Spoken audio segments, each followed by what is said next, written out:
As we discussed before, SEO has two parts: on-site SEO and off-site SEO. Let's start looking into how we can do on-site SEO and the factors to work on one by one. The keyword research we talked about earlier in this video series is very important for this step as well. The first factor we will look into is the title tag. A title tag is an HTML element that specifies the title of a web page. Title tags are displayed on search engine results pages, also called SERPs, as the clickable headline for a given result, and are important for usability, SEO, and social sharing.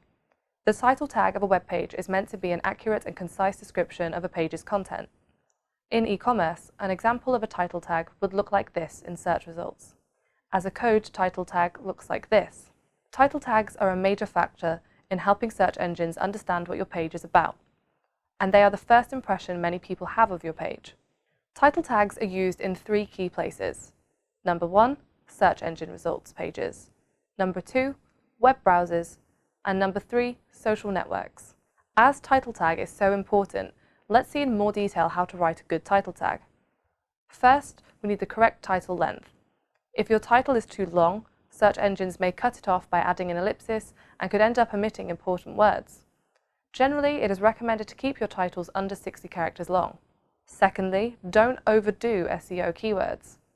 If you start stuffing your title full of keywords in a way that creates a bad user experience, such as buy cashmere, best cashmere, luxury cashmere, cashmere for sale, you can run into trouble and get penalized by Google.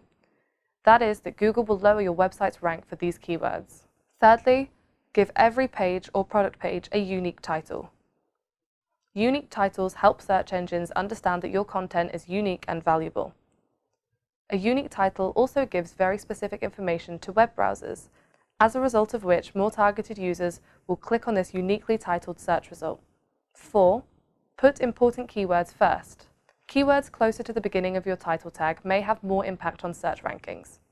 In addition, user experience research shows that people may scan as few as the first 2 words of a headline. This is why we recommend to craft your titles so that the most unique aspect of the page, for example the product name, appears first. Number 5. Write for your customers. While title tags are very important to SEO, remember that your first job is to provide value to your customers. So the title tag should firstly convey the most accurate message possible, and only secondly should it be SEO optimized. Number 6. Examples how to set titles in your e-commerce website. Now that you know how title tags work, let's see now how you can implement all these recommendations about title tags in an e-commerce website. In e-commerce websites, there are several places where title tag and all recommendations about title tags will be relevant. First, this will be your main site title. In GetShop, you can set your site title by going to your admin panel, then to General Settings, and then scroll down and enter your title here in the site title field. Now click on Update. This title will now appear in tab when your home page is open. It will also appear in search engine results pages. Lastly, and very importantly, each and every product you set up in your e-commerce website also has a title tag. To set a proper title for your products in GetShop, for example, you can go to Products under e-commerce management. Now click Add Product icon, and in the next window, write your title in the field called Product Title here. Don't forget to write it according to the recommendations we have set out earlier in this video. And this is how you work with titles in an e-commerce website. Managing titles properly in each and every page and product of your shop will considerably increase your chances of showing up higher in search engine rankings. Thanks for watching.